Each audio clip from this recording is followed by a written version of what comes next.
धाराशिव लोकसभा मतदारसंघातून प्रत्येक गावाच्या कानाकोपऱ्यातून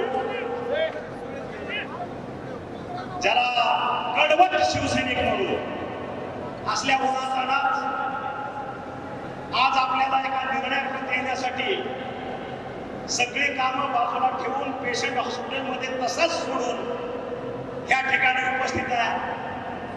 या ठिकाणी व्यासपीठावर उपस्थित असलेले आमचे मार्गदर्शक माजी खासदार रवींद्र गायकवाड सर, आमचे आमदार साहेब ज्ञानराज चौगुले साहेब, त्याच्यानंतर धाराशिव जिल्ह्यातील शिवसेनेचे तमाम पदाधिकारी, वैयक्तिक नावं घेत नाही कोणाचे, आमचे जिल्हा प्रमुख, समन्वयक, उपतालुका प्रमुख, तालुका प्रमुख, संघटक, आमची महिला आघाडी जिल्हा प्रमुख, त्यांच्या सर्व तालुका प्रमुख, त्यांच्या वेगवेगळ्या आघाड्या, आणि या सगळ्यापेक्षा आपल्या सगळ्या पदाधिकाऱ्यांना गावागावात खेड्याखेड्यात बळ देणारा, ताकद देणारा हा समोर बसलेला माझा कडवट शिवसैनिक, यांना माझा मानाचा मुलगा। खरं तर 26 जानेवारी 2024 पासून आपले जिल्हा प्रमुख आणि धनंजय सावंत यांनी आपल्या निवडणूक कार्यालयाचं उद्घाटन आपण सविधे भारतात पहिल्यांदा कार्यालय होईल। जर कुठं सुरू झाला असेल ह्या निवडणुकीचं 2024 लोकसभेचं, तर ते धाराशिव मध्ये सुरू झालं। त्याचा नारळ आपण उठवला आणि त्याचं एकच कारण होतं की पारंपरिक पद्धतीनं आपल्या सरांनी आता सांगितलं की अतिशय प्रतिकूल परिस्थितीमध्ये 2-2, 3-3 मंत्री, 2-2, 3-3 मुख्यमंत्री, या 2-3 जिल्ह्यातले सगळे दिग्गज पदाधिकारी, मी असं म्हणेन काँग्रेस राष्ट्रवादीचे सरदार सरांच्या विरोधात एकवटले असताना गल्लोगल्लीत शिवाजी महाराजांचा गनिमिकावा करणारा माझा शिवसैनिक या ठिकाणी दाटमानेनं उभा राहिला आणि ती खिंड लढवली। जय पराजय ह्याला आम्ही मानत नाही, तो होत असतो, येत असतो, जात असतो। त्यावेळ्या असल्या पराजयाने कुठल्या जयानं उन्माद होणाराही माझा शिवसैनिक नाही आणि पराजयानं खचणाराही माझा शिवसैनिक नाही, म्हणून हा शिवसैनिक आहे। याचं वर्णनच करता येणार नाही, याची दिशाही कुणाला कळणार नाही, आणि म्हणून हा धाराशिव जिल्हा अख्ख्या महाराष्ट्रात कडवट शिवसैनिक म्हणून ओळखला जातो। त्याचं कारण ते हा कुणापुढेही वागणार नाही, कुणापुढेही नतमस्तक होणार नाही। स्वतःच्या स्वाभिमानानं घरात आपल्या मडक्यातलं तांब्यावर पाणी पिऊन झोपेल, पण कुणापुढे झुकणार नाही, ही या शिवसैनिकाची ताकद आहे। म्हणून हा शिवसैनिक, आणि म्हणून यापुढं आपण ज्यावेळेस फॉर्म भरायला आलो त्यावेळेसही सर तुम्ही होता, आमचे आमदार साहेब होते, माझ्या शिवसैनिकांची खंत मी बोलून जातो। याचा अर्थ आम्ही महायुतीतनं काहीतरी वेगळा विचार मांडतोय किंवा महायुतीच्या बाजूने काहीतरी वेगळ्या पद्धतीने आम्ही चाललोय असं अजिबात नाही, पण माझ्या शिवसैनिकांचं दुःख, माझ्या गल्लीबोळातला शिवसैनिक, खेड्यातला गट शिवसैनिक, माझ्या बांधावरचा शिवसैनिक, याचं दुःख काय, त्याची व्यथा काय, हे सर्व नेते मंडळीला करणं गरजेचं होतं आणि ते तुमच्या माध्यमातून मी ते काम केलं। कारण इतिहास आहे आपल्या जिल्ह्याला आणि त्याच्यामुळं ते कुठेतरी मान्य गरजेचं होतं, आणि म्हणून नेत्याला थोडी अडचणी असतात बोलण्यासाठी। आपण कार्यकर्ते आहोत, हे मंत्रीपद वगैरे वगैरे आम्ही मानणाऱ्यापैकी फारसा नाही, मला काय त्याची गरज नाही, हात आम्हाला नाही। शिवसैनिक हे जे पद आहे त्या पदासारखं दुसरं कुठलंही पद नाही, हे बाळासाहेबांची शिकवण, आणि म्हणून बाळासाहेबांच्या शिकवणीतून 80% समाजकारण आणि 20% राजकारण हे आतापर्यंत 1988 पासून आतापर्यंत सावंत कुटुंब त्याच्याशी बांधिलकी दाखवतं आणि त्या पद्धतीने काम करतं। सोलापूर जिल्ह्यात माझी एक मागे सभा झाली होती 3 महिन्यात, त्यावेळेसही मी माझी व्यथा करून दाखवली की शिवसेना बाळासाहेबांनी शिकवलेल्या शिकवणीप्रमाणे 80% समाजकारण आणि 20% राजकारण ह्याच्यापासून कुठेतरी फारकत घेण्याची का ती शंका मी उपस्थित केली होती. कारण माझा तो स्वभाव आहे, तोंडावर मी स्तुती करत नाही, मला चमचेगिरी करायची सवय नाही. जे वास्तव आहे ते नेत्या पुढे मानण्याचा माझा स्वभाव आहे. आज मी पक्षाचा आहे इथपर्यंत ठीक आहे. उद्या ह्या बोलण्यानं मला ती हकालपट्टी झाली तर मी त्याची अजिबात चिंता करत नाही. कारण मी जे बोलतो, मी जे वागतो, मी जे करतो हे फक्त आणि फक्त बाळासाहेबांच्या चरणाची शपथ घेऊन टाकतो. 80% समाजकारण आणि 20% राजकारण, ह्याला सावंत कुटुंबाची बांधणी, त्याच्या बाहेर आणि म्हणून माझ्या शिवसैनिकांचा स्वाभिमान टिकला पाहिजे. सरांनी आता सांगितलं, माझा शिवसैनिक राष्ट्रवादीच्या दारात जाऊन उभा राहणार नाही. माझ्या शिवसैनिकाची स्वतंत्र यंत्रणा असली पाहिजे. सर, बाळासाहेबांची शपथ घेऊन तुम्हाला सांगतो, माझा शिवसैनिक 2 रुपयासाठी किंवा यंत्रणेसाठी कुणाच्याही दारात झुकणार नाही. हात पसरणार दुसऱ्याची गरज नाही. दुसऱ्या 3-4 मतदारसंघाची जरी जबाबदारी दिली, या शिवसैनिकांच्या आशीर्वादानं, ह्यांच्या कृपेनं त्या ठिकाणी सुद्धा आपण भगवा बघतवल्याशिवाय जाणार हे सगळे नेते सगळ्या नेते मंडळीला. आणि म्हणून मला तरी असं वाटतं, एका लोकांना बाई म्हातारी होत नाही. सर, बरोबर आहे का? ह्या पंचवार्षिकला 2024 ला धनुष्यबाण मशीनवरनं गायब झालं म्हणून आम्ही खचणार. आमच्याकडे सहनशीलता आहे, आम्ही वाट बघतो. लोकांना वाटलं असेल सावंत साहेब तिकिटाच्या ह्याच्या बाबतीत झालं, हे सगळे 5-6 हजार कार्यकर्ते घेऊन गेले. आमचा नितीन लांडगे त्या ठिकाणी होता, आमचा खापे होता. त्यांनी मुख्यमंत्री साहेबांना इथली वास्तव परिस्थिती सांगायचा प्रयत्न केला. पण सर, आमदार साहेब, आपले संपर्क खोचरे साहेब, आस्थनीतले निकाली काही ठिकाणी असतातच, प्रत्येक ठिकाणी आलं लक्षात. शिवाजी महाराजांचा त्यावेळेस सूर्याचे पिसर सुद्धा होताच, एक काउंटर पार्ट असतोच. त्यांनी मुख्यमंत्र्यांसमोर वेगळी भूमिका मांडायचा प्रयत्न केला. त्याने आपल्याला काय केलं? कारण तुम्ही फक्त तिकीट देणार आहात, मतं देणारा हा माझा सर्वसामान्य शिवसैनिक. त्यांच्या जीवावर त्यावेळी बोलतो, मित्राच्या जीवावर मी बोलत नाही. आणि म्हणून गेलं तिकीट, जाऊ द्या, पण महायुतीतच राहिलं हे नशीब. पाय दिलं नाही कोणाला, आपण पाय दिला नाही. आणि म्हणून तमाम शिवसैनिक अण्णाने सांगितलं असं की वाट बघत होता, काय भूमिका घ्यायची. पण सरांनी मगाशी सांगितलं, 2014 ते 2024 पर्यंत गेल्या 10 वर्षातला आपण जर बघितलं, काय पद्धतीचा विकास झाला, काय पद्धतीचं शेतकऱ्याच्या जीवनामध्ये परिवर्तन झालं. सर्व ठिकाणी रोडचं कनेक्टिव्हिटी कशा पद्धतीने झालं, एअरपोर्ट कसं झालं. 2 मिनिट थांबतो. आपल्या धाराशिव जिल्ह्याचे तुळजापूरचे आमदार माननीय राणादादा पाटील, आमचे मार्गदर्शक बसवरावचे पाटील साहेब, आमचे सहकारी सुनील बाबा आणि त्यांच्याबरोबर असणारे सर्व कार्यकर्ते आता व्यासपीठावर येत आहेत. मी माझ्या तमाम धाराशिवच्या शिवसैनिकांतर्फे, माझ्या पदाधिकाऱ्यांतर्फे त्यांचं स्वागत करतो आणि त्यांना विनंती करतो की त्यांनी स्थानापन्न व्हावं.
मी स्वागत करतो.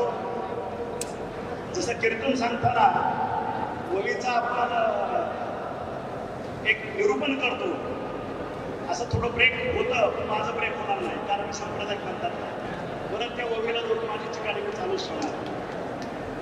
आणि म्हणून जे आतापर्यंत आपण बघितलं भोगलं आणि त्याही फॉर्म भरायच्या वेळेस सर्व नेते मंडळींना मी अवगत केलं. ते कुणाला धमकी नव्हती किंवा काहीतरी आमची खतखत आहे असंही नव्हतं. अजितदादांनी आपल्या मीडियाला सांगितलं की सावंत साहेबांची ही खंत आहे, खतखत नाही, खंत आहे.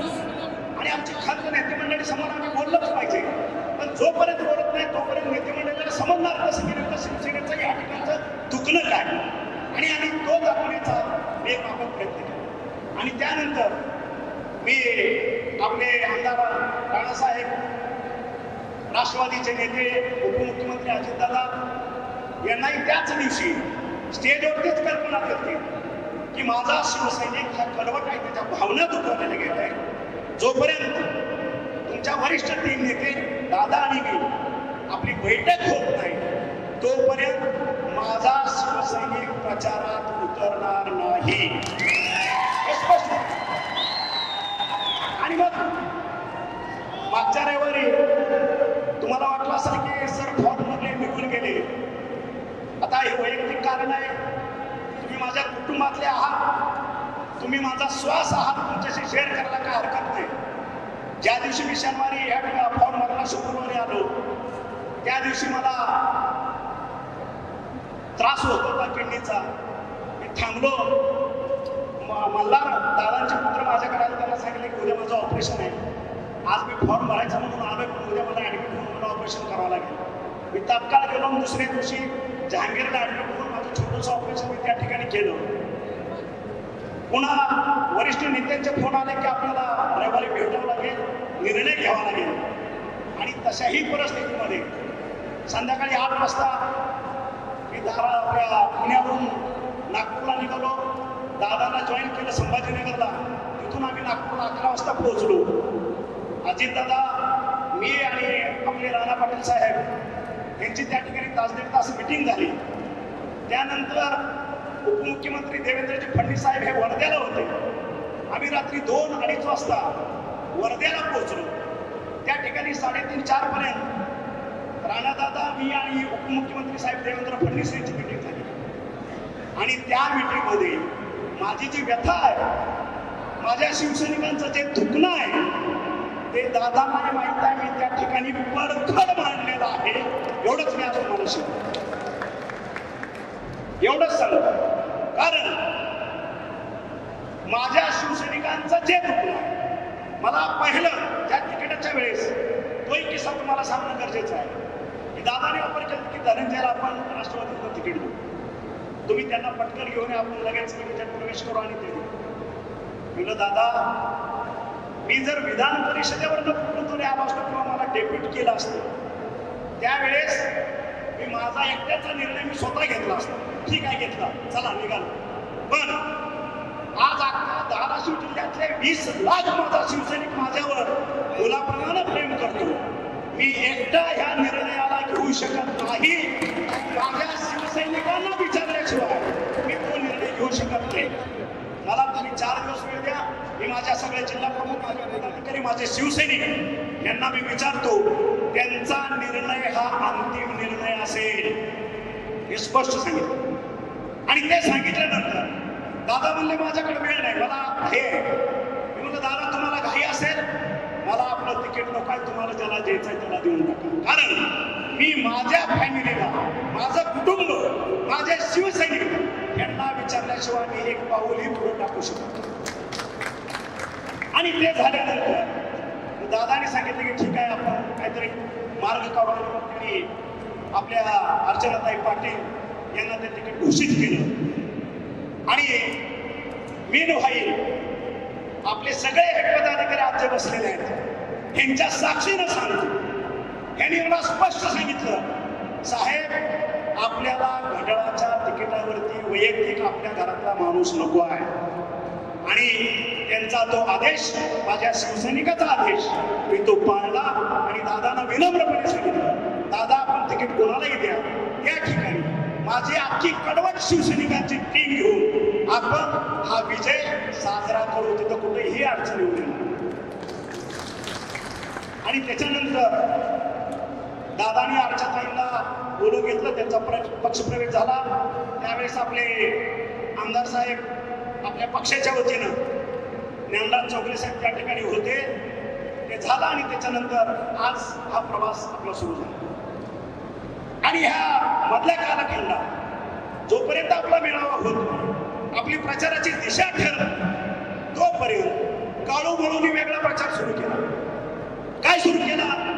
आता साहेब नाराज झाले, आता त्यांच्या बरोबर आहे, आता तुम्ही बघा आम्ही काय करतो. अरे बाबा, आता परत मला बोलायला भाग पाडताय तुम्ही सगळे. असलं खोटं करू, खोटं नाटक करू.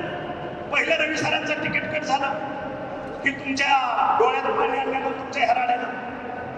ठीक आहे, त्याला कारणीभूत 60% मी असं, 40% उद्धव ठाकरे होते, ही वस्तुस्थिती आहे, बरोबर आहे.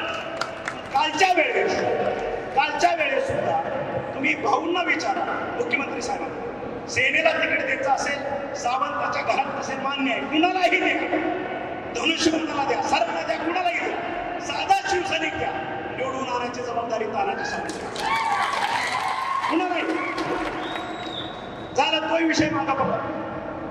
आणि मग त्या काळूबाळूला, राक्षसी वृत्तीला, ज्याला फक्त नरकासुरू ढाळण्याचीच सवय, आलं का लक्षात? मग त्यांनी काळीवास सुरूपणा केला. या शाखा प्रमुखाला फोन कर, त्या तालुका प्रमुखाला फोन कर आणि सांगायचं की नाही साहेब आमच्या बाजूलाच आहे, साहेब आता बघा आपण सगळे तुम्हाला आदेश येईल, आपल्या बाजूनच काम करायचं आहे.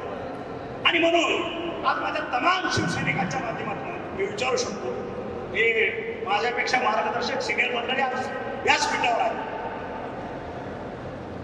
आमदाराचं काम काय, खासदाराचं काम काय, ग्रामपंचायतीच्या सरपंचाचं काम काय, तालुका पंचायतचा सभापती त्याचं काम काय, जिल्हा परिषदचा अध्यक्ष, उपाध्यक्ष, सभापती यांचं काम काय, हे घटनेत तरतूद केलेलं आहे. कोणी काय करायचं, त्या ठिकाणी खासदार देशाच्या मुख्य खासदारातून तो प्रवेश करतो. संपूर्ण देशाच्या प्रश्नावरती बोलायचा त्याला अधिकार प्राप्त होतो. मला वाटतं केंद्रामध्ये सगळ्यात छोटी योजना बघितलं तर 100 कोटीच्या खाली कुठलीही नसते. 100 कोटी त्याला वरचा लिमिटच नाही. 5,000 कोटी, 10,000 कोटी, 50,000 कोटी, 1 लाख कोटी त्याला लिमिट नाही. हे आमदाराची कामं ठरलेले आहेत. आपल्या मतदारसंघापुरतं, राज्याच्या हितापुरतं तो बोलू शकतो, काम करू शकतो. असं नाही की तो माझ्या ह्या मतदारसंघात नाही म्हणून विधानसभेत तो ह्याच मतदारसंघावरती प्रश्न विचारू शकतो. राज्याच्या कुठल्याही कानाकोपऱ्यात, चांद्यापासून बांधापर्यंत काय झालं तर त्या आमदाराला आपला आवाज सभागृहात उठवण्याचा अधिकार आहे, त्याला कोणीही रोखू शकत नाही. ही वस्तुस्थिती. आणि मग गेल्या 8 दिवसातलं 10 दिवसातलं मी भाषण ऐकली काळूबाळू समोर. आणि मला दुसरी नोटंकी तुम्हाला आठवत असेल 2019ला सुद्धा विधानसभेच्या वेळेस हे आमचा अजित काहीतरी पोरखेळ केला, त्याने कुठेतरी धक्काबुक्की केली, लगेच मारलं, चाकू हल्ला झाला आमदारावरती, चाकू हल्ला झाला, लगेच बँड्याच्या लोक, लगेच मीडिया, लगेच बातम्या. आपला मीडिया तर बसलेलाच आहे. शिवलं तर मला काय मागचं माहित नाही, आमच्या अजितनं काहीतरी करायला गेला भूल झाला. आता परत तसंच फॉर्म करायला गेलं, मुंबईचं एसीतलं बसलेलं ते इथं आलं आणि भोळ कुणाला आले, 42 डिग्रीमध्ये फिरणाऱ्या आमदाराला भोळ आले. आलो का? दिवस गेले का काय? चक्कर कशाला आली? चक्कर याचं काय कारण आहे? आम्ही 60-60 वर्षाचे, 42-45 डिग्रीमध्ये आधी माझ्या हातात बेडगं द्या, फावडं द्या, खुडं द्या, मी काम करून दाखवतो. टाका द्या, नाही चक्कर येणार, मी पाणी बी मागणार नाही. असं हिंमत ये माझ्याबरोबर शेतात काम करायला, धर माझ्याबरोबर बांधो, आहे का तुझी हिंमत? नुसता फॉर्म भरायला आला, त्याला चक्कर आली, झाली शिफ्टमध्ये. माझी खासदार काळूतला बाळू लगेच बघायला गेला हॉस्पिटलमध्ये, बऱ्या खाली तब्येत तुझी, लगेच मीडिया लगेच मारतो. हे काय पद्धत आहे? म्हणजे ड्रामा करायची पद्धत. पण आता तमाम धाराशिव जिल्ह्यातला मतदार या काळबाळूच्या ड्रामागिरीला फसणार नाही. ही वस्तुस्थिती आहे. आता मी त्या वीरगव्हाणला आम्ही सगळे पाण्याचं बघायला गेलो. त्या ठिकाणी मी वस्तुस्थिती सांगितली जातं. चुकीचं काय? मी काय बनवलं? माझ्या शब्दाचा विपर्यास केला की काळू असेल बाळू असेल यांचा शिवसेनेचा संबंध काय? साधा प्रश्न आहे. सर मार्गदर्शन करा, तुम्ही मार्गदर्शक आहात. यांचा शिवसेनेचा संबंध काय आमदार साहेब आहे का? हा काळू थोरला जे काय घडलं सगळ्या सहकारी संस्थांचे ह्याच्या बापानं नेलं वाट लावलं. तेरला बंद पडला, तिथलं भंगार विकलं. डीसीसी बँक ह्याच्या बापानं विकलं. बरोबर आहे. खापर राणादादाच्या पप्पावरती फोडलं. इतिहास सगळं आपण समजून घेतलं. बरोबर आहे. जे बाळू बाळूचा मी बाप काही दिवस चेअरमन होतात नाही तेरणीचा नव्हता का? मग तुम्ही काय दिवे लावले ह्या सगळ्याचं? आज आम्ही ह्या तेरणीमध्ये जसं या सगळ्यांच्या माध्यमातून नेत्याच्या मंडळीतून हा कारखाना बहरातला मिळाला. आज व्हिजिट केली. केबल कॉपर लोखंड भंगार सगळं कापून नेलं होतं. काही शिल्लक नाही त्या ठिकाणी. पूर्ण वाटोळं केलं होतं. ही भंगार विकणाराची अवलाद. बरोबर आहे. आणि हे यांचं काम काय? फोन हा बोला काय झालं तुझं? एसटीत बसायला जागा नाही सांगतो पण हे का खासदाराचं काम? एसटीत बसायला जागा? तुझी गाडी पंक्चर झाली मी माणूस पाठवून देतो. तुझ्या गाईला इंजेक्शन द्यायचं आहे मी डॉक्टरला पाठवून देतो. मग ते जिल्हा परिषद तालुका पंचायतच्या सदस्याचं काम आहे. तुझं काम तुला कळतं का? तुला खासदार म्हणून आम्ही निवडून दिले. 18 लाख जनतेचा प्रतिनिधी लोकसभेत पोहोचवण्यासाठी आम्ही जीवाचं रान केलं. या सावंत सरानं या शेतकऱ्यांच्या कष्टाची साखर गोडवलं होती. 7 लाख क्विंटल विकली भरवेत तुझ्यासाठी. आणि त्याच्यातून तुला निवडून आणला. आणि मग मी जे बोलतो तू पहिलं काँग्रेसच्या लोकांना तुझा राजकीय बाप केला. नंतर उद्धव ठाकरेचा तुझा काही संबंध होता? सेनेचा काही संबंध होता? त्याच्यानंतर काही मंडळीला 14 ते 19 पर्यंत पकडला. त्याच्यानंतर शिवसेनेचा राजकीय बाप तुला तानाजी सावंत दिसला. सरळ आहे तू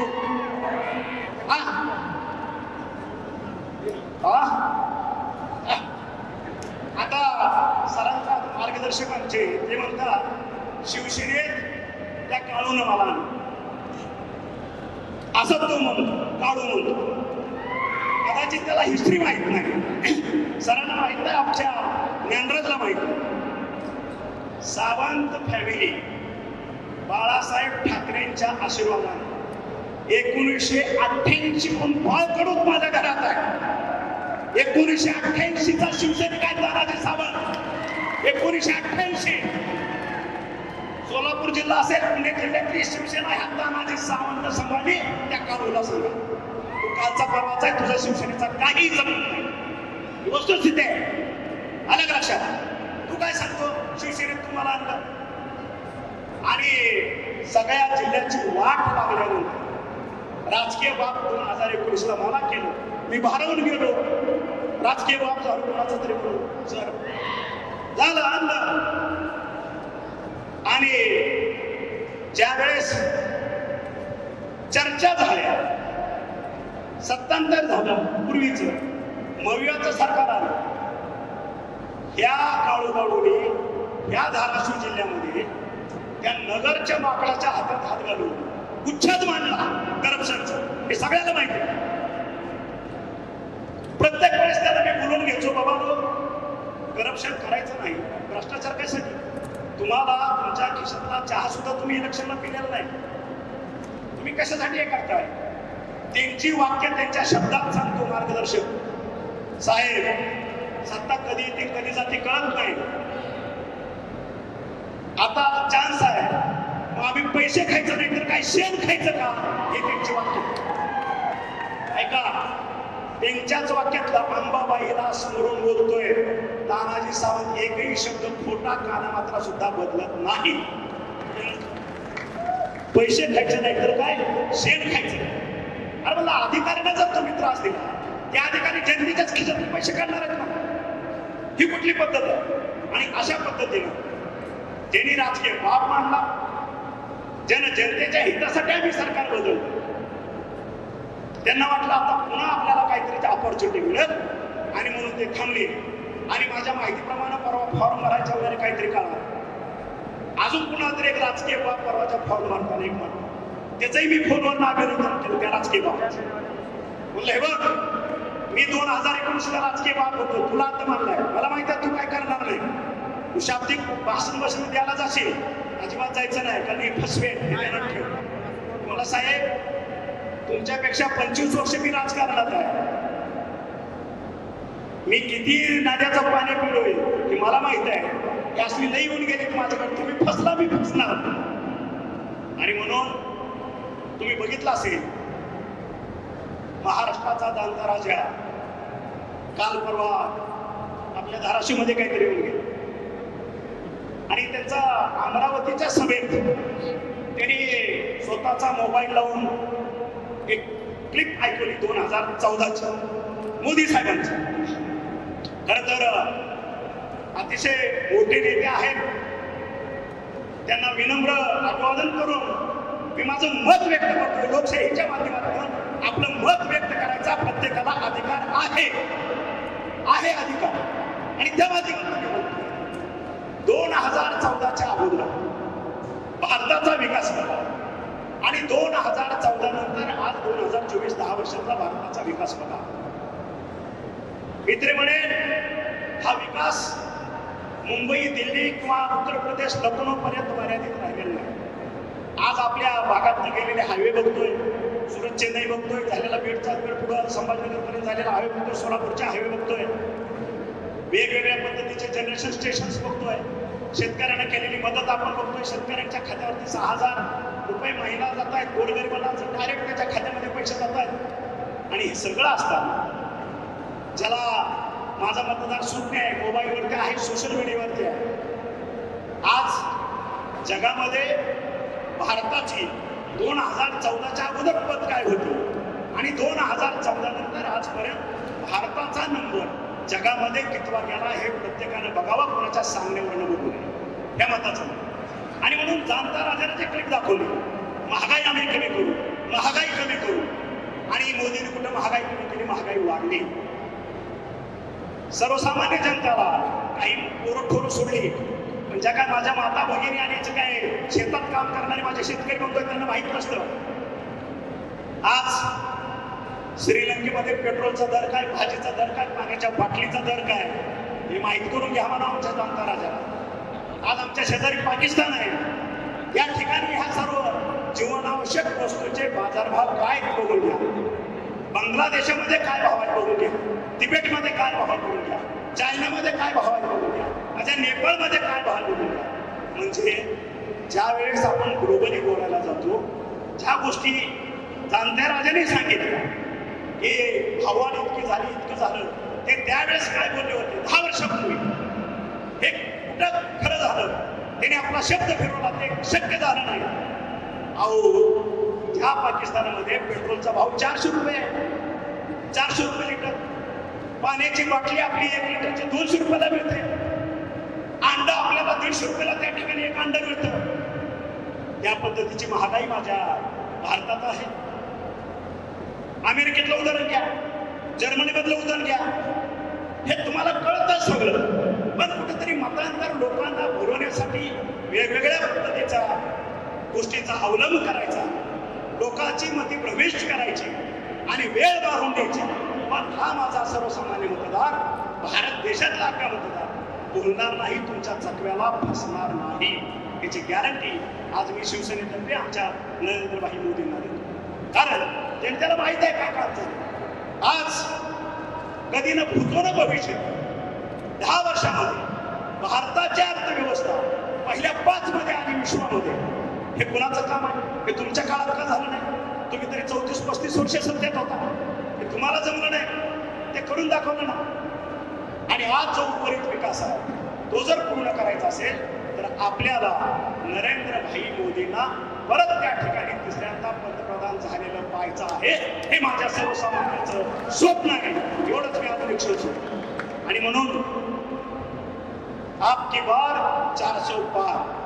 आणि परत एकदा कळकळीची विनंती करायची आहे माझ्या सर्व तमाम शिवसैनिकांना, त्या ठिकाणी 400 जर करायचे असतील तर माझ्या धाराशिवचा एक लोकप्रतिनिधी त्या ठिकाणी असणं गरजेचं आहे.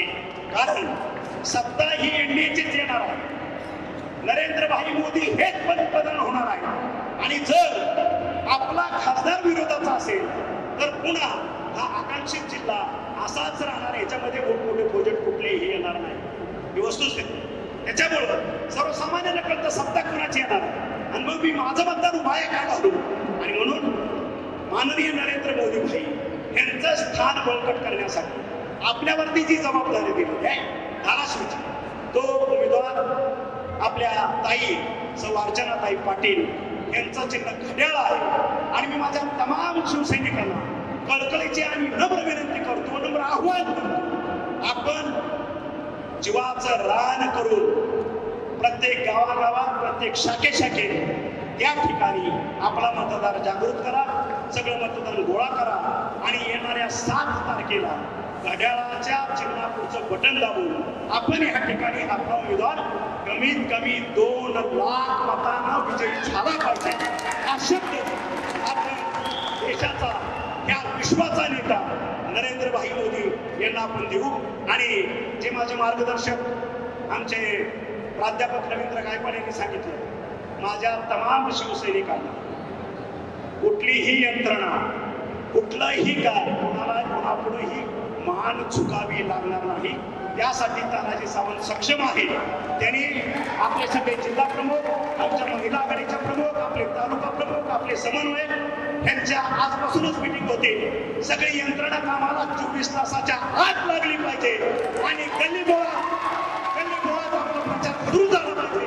हे दृश्य मला 24 तासात दिसलं पाहिजे. एवढंच नम्र आवाहन करतो आणि आजच्या पुरतो हे 2 शब्द संपवतो. जय हिंद, जय महाराष्ट्र.